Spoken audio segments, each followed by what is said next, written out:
Welcome to SSG law academy. हम कर रहे हैं द लिमिटेशन एक्ट 1963। आज हम लिमिटेशन एक्ट को पढ़ने से पहले कुछ ऐसी प्रोविजंस हैं जिनके बारे में हम जान लेते हैं लिमिटेशन एक्ट के नेचर के बारे में। जैसे कि लिमिटेशन एक्ट एक प्रोसीजरल एक्ट है या सब्सटेंशनल एक्ट है, ये एक क्वेश्चन है। ठीक है, प्रोसीजरल क्या होता है? जो एक प्रोसीजर को बताए, और सब्सटेंशनल क्या होता है? जो एक राइट को क्रिएट करे इन टर्म ऑफ सीपीसी है, इन टर्म ऑफ सिविल हम बता रहे हैं, क्योंकि लिमिटेशन एक्ट एक सिविल एक्ट है। ठीक है, तो ये एक कॉम्प्लीमेंट्री है सीपीसी के लिए, सिविल प्रोसीजर कोड के लिए 1908 के लिए। ठीक है, तो therefore it is a procedural act. ये हेल्प करता है, ये सीपीसी में हेल्प करता है, और ये कॉम्प्लीमेंट्री, ये बिना सीपीसी के लिमिटेशन नहीं होता, इसलिए सीपीसी लिमिटेशन एक्ट को कॉम्प्लीमेंट करता है। ये प्रोसीजरल है, प्लस शेड्यूल्स और substantive laws plus limitation act, ये तीनों मिला के एक प्रोसीजरल एक्ट बनाते हैं। सब्सटेंटिव लॉज क्या होता है? सब्सटेंटिव लॉज के लिए यहाँ पे डाल दो सीपीसी। इस तरीके से ये कॉम्बिनेशन है प्रोसीजर का, जो एक सिविल प्रोसीजर बताता है, जिसमें शेड्यूल में आपको टाइम लिमिट में पता चल जाएगी कि कितने टाइम में कितना जो है कब तक आप फाइल कर सकते हो, कब तक आपके पास राइट है। लिमिटेशन एक्ट आपको वो सारी चीज़ें बताती है, आपको एक्सक्लूजन भी बताती है कि कब आपके डिले को एक्सक्लूड कर दिया जाएगा। और सब्सटेंटिव लॉ सीपीसी बताता है, जहाँ पे आपके राइट्स हैं सिविल केसेस में, जहाँ पे सूट लाया जा सकता है। तो इसलिए ये तीनों चीज़ें जब कंबाइन हो जाती है तो ये क्या बन जाती है? ये बन जाता है एक प्रोसीजरल एक्ट, और ये बन जाता है एक प्रोसीजर ऑफ सिविल प्रोसीजर। ये सिविल का एक प्रोसीजर बन जाता है।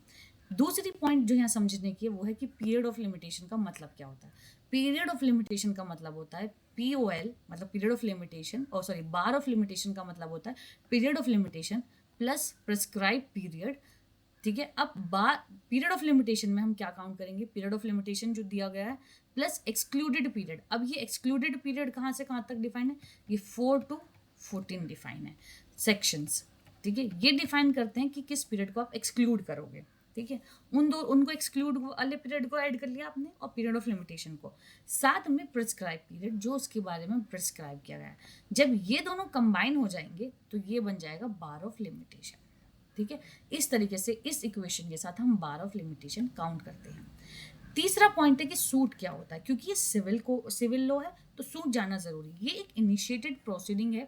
जब आपके पास सिविल एक्ट कोई कमिट होता है, वायलेशन ऑफ सिविल राइट, तो ये सूट जो होता है वो इनिशिएट करता है किसी प्रोसीडिंग को, और ताकि आप इसमें ज़्यादा टाइम दिया जाता है पीरियड ऑफ लिमिटेशन का, क्योंकि इनिशियल प्रोसीडिंग है, इसलिए सूट में इनिशियली ज़्यादा टाइम देने की बात की गई है।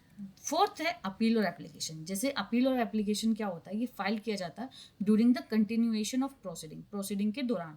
ठीक है, इस टाइम सूट पेंडिंग होता है, इसलिए अपील और एप्लीकेशन में लेस टाइम दिया जाता है कंपैरेटिव टू द सूट। ठीक है, अब फिफ्थ पॉइंट है cause of action. Cause of action क्या है? ये सारे टर्म्स लिमिटेशन में बहुत ज़्यादा यूज होते हैं।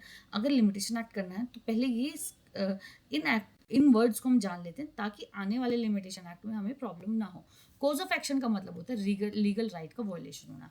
जैसे किसी सपोज करो ए पर्सन है, उसके पास कुछ लीगल राइट्स हैं, उनका जब वॉयलेशन हो जाएगा immediately cause of action arise हो जाएगा उसी दिन, ऑन दैट डे। तो ये क्या हो जाएगा? कोज ऑफ एक्शन हो जाएगा। ये एक तरीके से नींव रख दी जाएगी, बेस बन जाएगा सिविल सूट लाने का।